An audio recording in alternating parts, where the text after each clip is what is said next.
welcome back to the TeenPact Elected Officials YouTube channel. My name is Liberty Brink, and I'm one of the senators this year, and I get the honor and privilege of getting to share another one of the TeenPact Impact stories.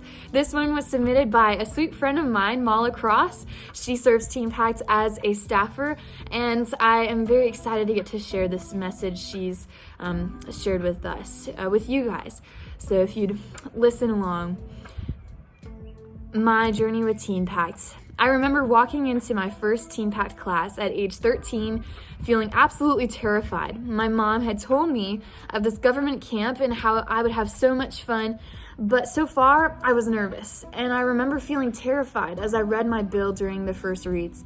Little did I know that God was going to use this government camp to change my life. During the free time, I avoided playing sports and did not even want to talk to any of my friends. But all of a sudden, a student walked over and began talking with me. Before I knew it, that student had pulled me into a game of Foursquare, and I found myself having the best time. I remember the excitement and joy I felt throughout the week, the friendships I made that week, and friendships I still have to this day. TeenPact is not just a government camp, I learned. God used TeenPact to push me out of my comfort zone, make lifelong friendships, and step up to lead fellow kids and teens to change lives in order to further His kingdom.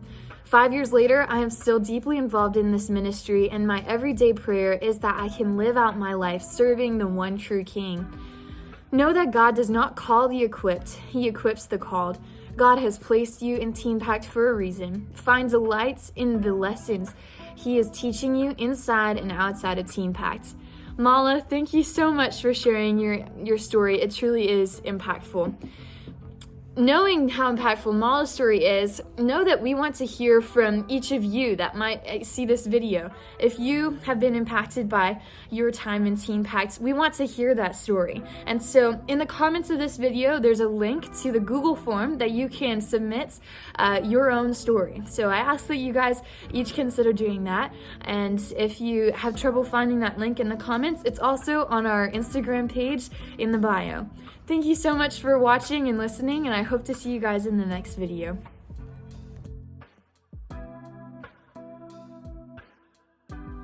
Well, hello everyone. If you do not know me, my name is Abbie George, and I am currently serving as the TeenPact Student Body Vice President. And I just wanted to hop on here and explain a little bit about why I even chose to run last TeenPact season and why that was something that I felt like the Lord was pulling me to, what that step in obedience and out of my comfort zone looked like, to not only explain a little bit of my story, but hopefully encourage you in that process and to possibly run. I know that it was so growing, but to get into that, I am the youngest of 4 children in my family, and so I have been involved in TeenPact for quite a while. This upcoming national convention will be my 7th NatCon, and so kind of with that, I say that to be like, I've been to many, but I was never involved in elections at national convention until this past year, and that's really because I wasn't ever really pulled that direction. I wasn't super invested in that part of national convention or really just the TeenPact Nation in general, and that's because I was normally preoccupied with basketball or some type of sport at national convention. I love my sports, but NatCon, I thought elections were so fun, and I loved like Friday night, but it was never something I saw myself getting involved in. And so I say that really just to, I laugh about it now, is just because seeing the way that the Lord moved and like pulled my heart in that direction and pulled me in that direction is so cool to think about.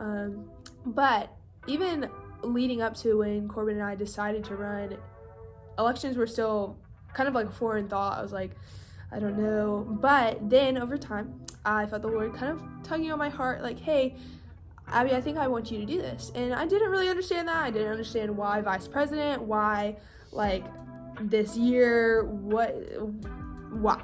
That's what I was kind of thinking. But I think this really stemmed from, this was majorly out of my comfort zone. I have never done speech and debate or been into like mock trial things, was never a big like on stage arguing person like ever. And so it was definitely something out of my comfort zone as soon as I looked at it. I was like, I don't know if that's for me. It seemed so daunting and scary, and answering questions on the fly and talking about political issues on a stage. And it was like, this is crazy. I could never do that. What I have found to be the common denominator is just I didn't feel adequate. I didn't feel like I was a good enough speaker, like I could think on the fly enough, like I could not have so many filler words and things of that sort. And the beauty in that, though, is you're right, you aren't adequate to walk in obedience by yourself. When you do walk in obedience and you take a step towards maybe something that the Lord's calling you, or you feel like you're being pulled to, the Lord is who makes you adequate to do something like that. And He is going to cover you with so much peace. He's going to give you strength. He's going to help your words to not stumble. He's going to help you with filler words. He's going to help you with knowing what to say and when. And walking in obedience and trust in that is something so beautiful. So if you haven't looked into TeenPact elections, if this is your 8th NatCon and you never have, and you just don't think it's like for you, I would really encourage you, think about it. And if you have hesitancy because maybe you're not the biggest speech and debate person, or you're not the biggest public speaker, pray about it. And I know sometimes saying pray about it, we're like, oh no, because we're scared that the Lord's going to call us to that. And that's where I think we can reflect. Feel like, why are we scared of it? Because we're scared to get out of our comfort zone sometimes and take that step of obedience. So that's my encouragement for you. I know that it grew me so much. I have truly reflected on that campaign process, and specifically that week at National Convention last year, very often, and just seeing the ways that the Lord grew me tremendously in not only speaking and relating well, but more importantly in keeping the Lord the main focus in not just my life, but in everything I do, and in little conversations and interactions with people. So that is my encouragement to you, and I hope to see many of you running this year.